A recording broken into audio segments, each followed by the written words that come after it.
Guys, alam natin na napakaraming grupo sikta samahan na iba't ibang relihiyon.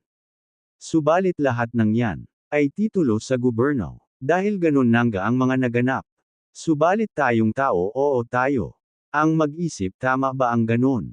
Pamamaraan ang sabi ng Biblia ay ganito. Mateo Kapitulo 24 versikulo 4 hanggang 5, 11, 24.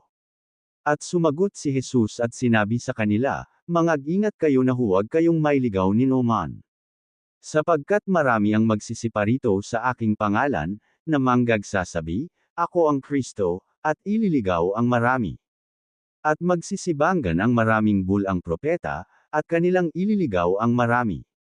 Sapagkat may magsisilitaw na mga bulang Kristo, at mga bulang propeta, at magpapakita ng mga dakilang tanda at mga kababalaghan, ano pat ililigaw, kung maaari, pati ng mga hirang.